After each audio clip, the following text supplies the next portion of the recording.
नमस्कार दोस्तों, आप देख रहे हैं लोक निर्णय में अरविंद कुमार। कल किच्छा विधायक तिलकराज बेहड़ ने अपने आवास पर प्रेस वार्ता की थी। उन्होंने कहा था कि तराई के संस्थापक पंडित राम सुमेर शुक्ल नहीं हैं और न थे। इस पर हम बात करते हैं किच्छा के पूर्व विधायक राजेश शुक्ला जी से। वो बताएंगे कि संस्थापक थे या नहीं थे। बेहड़ की टिप्पणी पर वो क्या कहना चाहेंगे। सबसे पहले तो मैं क्षेत्र की जनता का, सभी जो हमारे जनप्रतिनिधि वहाँ आए उन सब का, और विशेष रूप से माननीय मुख्यमंत्री जी का बहुत आभार व्यक्त करता हूँ कि कल पंडित राम सुमेर शुक्ल जी की 47वीं पुण्यतिथि के अवसर पर सब लोग आए और बहुत अच्छा कार्यक्रम था।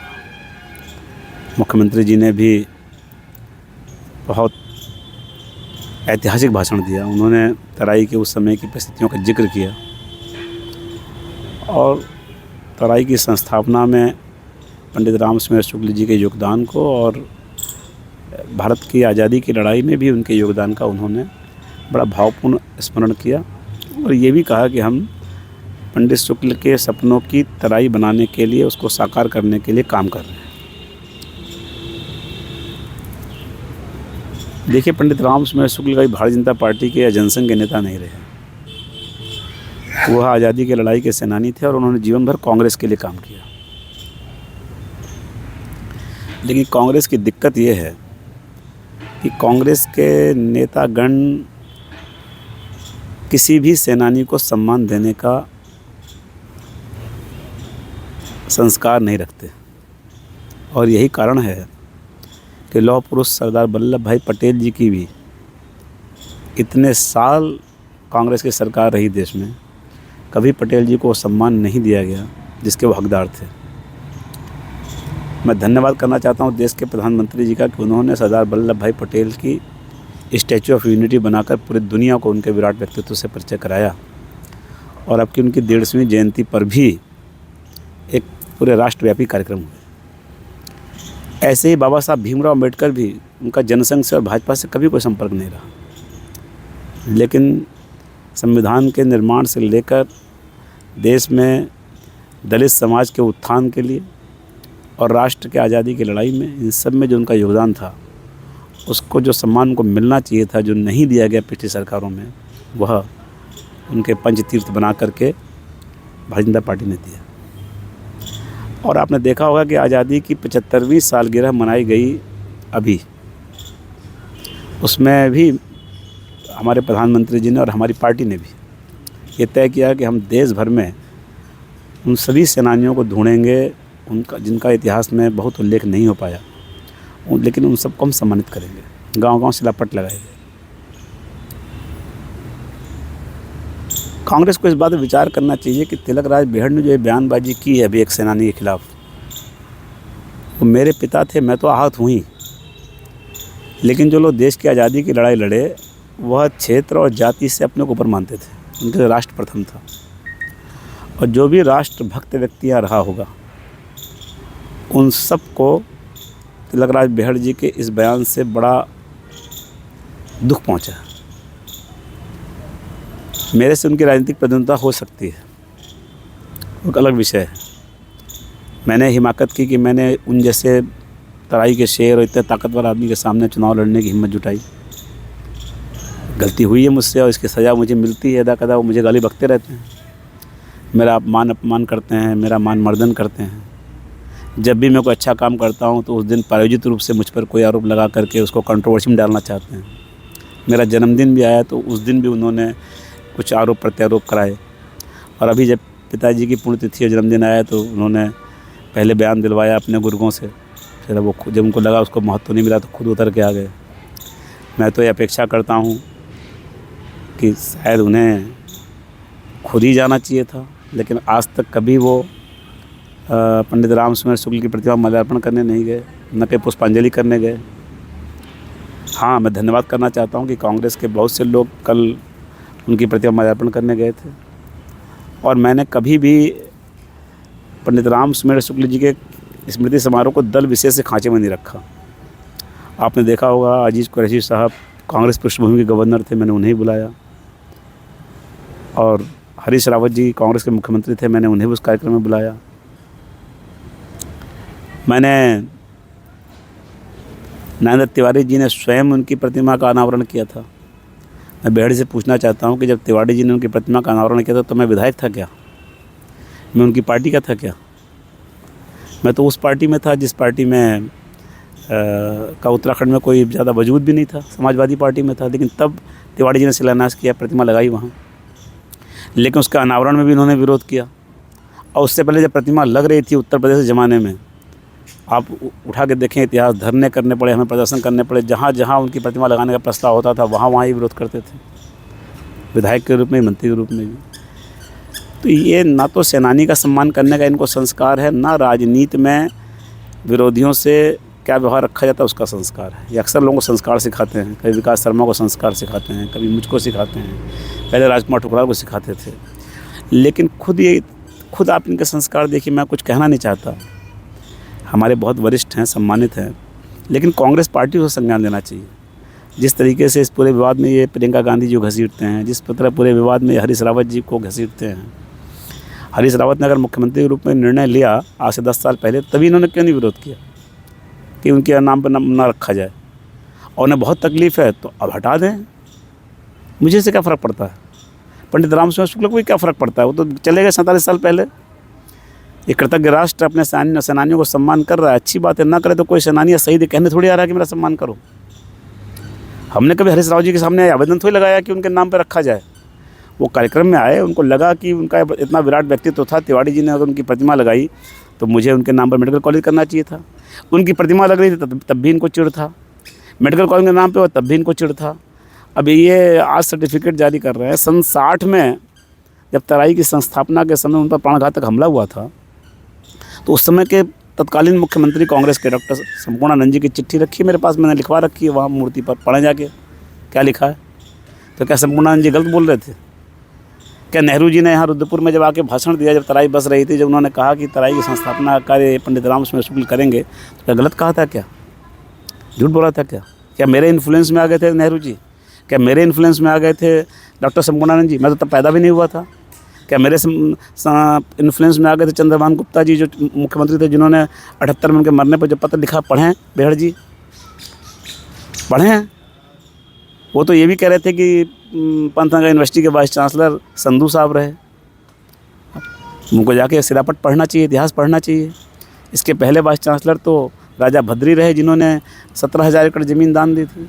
और किसने दिलवाई थी? पंडित गोविंद जी ने किसकी ड्यूटी लगाई थी ज़मीन दान कराने के लिए? सबको पुराने लोगों को पता है कि वो पंडित रामस्वरूप शुक्ला जी ने ही जाकर के राजा भद्री जी को कन्विंस किया और 17,000 एकड़ ज़मीन दान हुई, जिस पर 15 यूनिवर्सिटी बनी और उसी में आज सिटकुल बन रहा है, तमाम चीज़ें हो रही हैं। तो आप मुझसे प्रद्वंता रखते हैं, मुझे गाली दीजिए, लेकिन ये क्या आप करते हैं? मेरे परिवार को गाली देते हैं, मेरी माता जी के लिए कभी कभी आप शब्द बोल देते हैं। कौन से संस्कार हैं आपके? मैं तो ये उम्मीद नहीं रखता था आपसे कि आप 47 साल पहले जिस व्यक्ति की मृत्यु हुई उससे प्रतिस्पर्धा मान रहे हैं। क्या फ़र्क पड़ जाता है अगर किसी सेनानी को सम्मान करने हरीश रावत जी आ गए, किसी सेनानी का सम्मान करने अजीत कुरैशी जी आ गए, किसी सेनानी का सम्मानित करने तिवारी जी आ गए, किसी सेनानी का सम्मान करने खंडूड़ी जी आ गए, कोश्यारी जी आ गए, हमारे त्रिवेंद्र सिंह रावत जी मुख्यमंत्री के रूप में आए और धामी जी भी आए। तो अच्छी बात है। आप नहीं आए, मैंने से कभी गिला भी नहीं किया। जो बहुत से कांग्रेसी यहाँ आते हैं और जाके वहाँ पर उनके प्रतिमा माल्यार्पण करते हैं, वो मानते हैं कि वो कांग्रेस के नेता थे और आज़ादी की लड़ाई लड़ने वाले सेनानी थे, तराई के संस्थापक थे, तो इस नाते लोगों को सम्मान देते हैं। अब आप पता नहीं कौन कौन से कागज़ दिखा रहे हैं। सन 46 में कहाँ तराई बस रही थी? 46 में तो अंग्रेज़ था यहाँ पर। तराई तो 49 से बसनी शुरू हुई है। 1950 में पहली बार तराई कॉलोनाइजेशन बना, जिसके चेयरमैन बनाए गए। अब आप कागज़ों ढूंढने लग जाएँ तो इस देश ने तो महात्मा गांधी जी को बापू कहा। अब कोई कागज़ मांगने लगे, दिखाओ शासनादेश कहाँ हुआ था। तो नहीं, आपके पिता को संस्थापक का जो कागज दस्तावेज मांग रहे हैं, हाँ। उनको भी बिहड़ को भी तराई का शेर कहा जाता है, क्या उसके भी दस्तावेज है? तो लोग देखिए, जब कोई काम करता है तो लोग उसे सराहना करते हैं। अब सराहना में लोग वो विशेषण देते हैं जो काम उसने किया होता है। अब उन सबके सर्टिफिकेट तो मेरे ख्याल जारी नहीं होते। अगर इस देश के बच्चे जवाहरलाल नेहरू से प्यार करते थे, उनको चाचा नेहरू कहा गया, तो उसका कोई सर्टिफिकेट शासन से जारी तो नहीं हुआ। अगर अगर अगर पूरी दृढ़ता के साथ इस देश की 500 से अधिक रियासतों को हिंदुस्तान में मिलाने का काम सरदार वल्लभ भाई पटेल जी ने किया, उनको लौह पुरुष कहा गया। कुछ लोग इंदिरा जी को भी लौह महिला कहते हैं, तो क्या इसके कुछ आदेश जारी होते हैं क्या? भाई तराई बसाई जा रही थी, उस समय के प्रधानमंत्री, उस समय के मुख्यमंत्री ने यहीं ब्लॉक के कार्य, जहाँ आज ब्लॉक हमारा है वहाँ आए नेहरू जी, वहाँ उन्होंने कहा कि भाई तराई संस्थापना कार्य में हमने इस नौजवान को लगा रखा है, ये इसके चेयरमैन हैं और आपको कोई दिक्कत परेशानी आए आप इनसे मिलिए। इससे बड़ा सर्टिफिकेट और क्या होगा? लेकिन अगर दस्तावेज की बात कर रहे हैं तो वो जिन लोगों के नाम, अब उसमें वो तो सरबत यार खां का भी नाम ले रहे हैं। मुझे तो जहाँ तक जानकारी है कि अंग्रेज़ों के ज़माने में जो लोग हिंदू ज़मींदार जो अंग्रेज़ों के साथ थे उनको राय बहादुर की उपाधि दी गई, और जो मुस्लिम ज़मींदार उनके साथ थे उनको खान बहादुर की उपाधि दी गई। तो इनको तो खान बहादुर कहा जाता था। क्रांतिकारी कब से हो गए? सेनानी मुझे दिखाएं इतिहास, मुझे आप सरबत यार खां का इतिहास दिखाएं, कब कौन सी जेल में बंद रहे। और तिलक, मैं कहता हूँ पंडित राम सुमेर शुक्ल का जो विराट व्यक्तित्व है उसको तिलक राज भेड़ के सर्टिफिकेट की आवश्यकता भी नहीं है।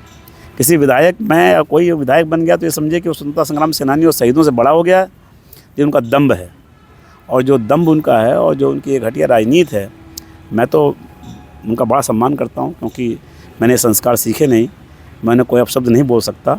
लेकिन जिस तरीके से उन्होंने कल बयान दिया और उसमें उन्होंने पूर्वांचल समाज को बिल्कुल नकार दिया, पूर्वांचल समाज का उल्लेख ही नहीं किया, तो क्या पूर्वांचल के समाज के लोगों का कोई योगदान नहीं है? पूर्वांचल के समाज के लोग जो स्वतंत्रता सेनानी यहाँ आए, जो और लोग आए, जो यहाँ श्रमिक आए, मजदूर आए, जिन लोगों ने यहाँ पर काम किया, तराई के जंगल काटे, आबाद किया, हमारे सिख भाइयों ने किया, पंजाबी भाइयों ने किया, बंगाली भाइयों ने किया, सबने मिलजुल कर इस तराई की स्थापना में काम किया है। राम सुमेर शुक्ला एक लीडर के रूप में काम कर रहे थे। तो कई बार ये कहते हैं कि सभी सेनानी थे, तो मैं भी कहता हूँ सभी सेनानी थे, लेकिन अब पूछो नरेंद्र तिवारी जी ने सभी सेनानियों में उन्हीं की प्रतिमा क्यों लगाई? उन्होंने रुद्रपुर में पंडित राम सुमेर शुक्ल जी की प्रतिमा क्यों लगाई? क्योंकि पंडित राम सुमेर शुक्ल ने तराई की स्थापना काम किया था। अभी हमारी ही सरकार ने, हमारे त्रिवेंद्र सिंह रावत मुख्यमंत्री थे, उन्होंने विश्वनाथ राय जी की प्रतिमा भी लगाई, जो हमारे देवरिया जिले के सांसद रहे कई बार। उन्होंने भी तराई जब बस रही थी तो यहाँ आए। तो जो लोगों ने, हमने तो जितने भी सेनानी आए उन सबके सम्मान में हमने नारायणपुर में तिराहा बनाया। बेहड़ जी जब मिनिस्टर थे, सब कुछ थे पहले, कभी उन्होंने कोई सेनानियों के नाम पर कुछ किया था क्या? अब जब मैंने बना दिया, सेनानी स्मारक बना दिया, सैनिक स्मारक बनाया, अब उनको मजबूरी में सेनानी द्वार बनाने पड़ रहे हैं, अब बनाने पड़ रहे हैं इस बार। नहीं तो इससे पहले जितनी बार वो रहे मंत्री विधायक, उन्होंने कभी सम्मान नहीं किया। मेरे से वो प्रधानता रखें, मुझे गाली दें, लेकिन मैं अरविंद जी बहुत आहत हूँ।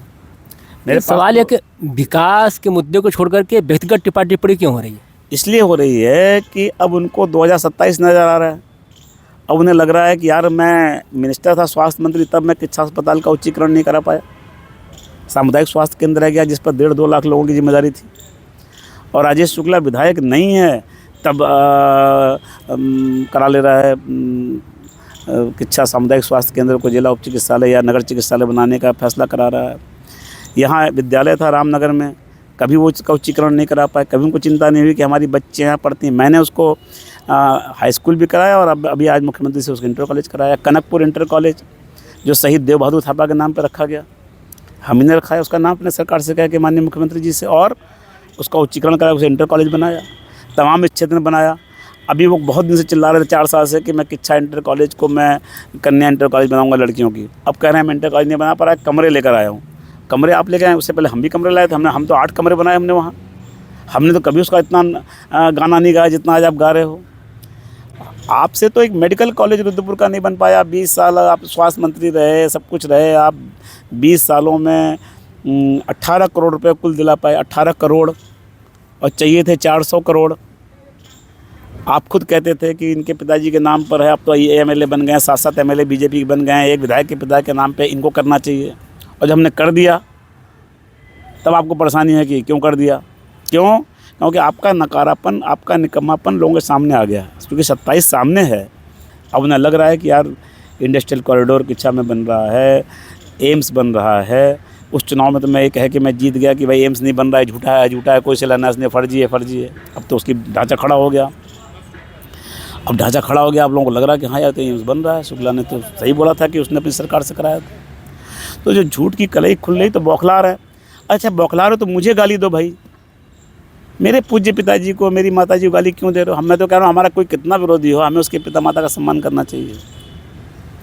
उनको तराई का शेर कहते हैं, किसने सर्टिफिकेट जारी कर दिया कि बेहद तराई के शेर हैं? उनके समर्थक कहते हैं, अच्छी बात है, हमने तो कभी विरोध नहीं किया। हम तो कह रहे हैं उनको आप बड़ा और बड़ा शेर कह दो, उनको बब्बर शेर कह दो, उनको नरभक्षी शेर कह दो, मुझे तो इसमें भी परेशानी नहीं है। आप और भयानक खतरनाक रूप उनका दे दो।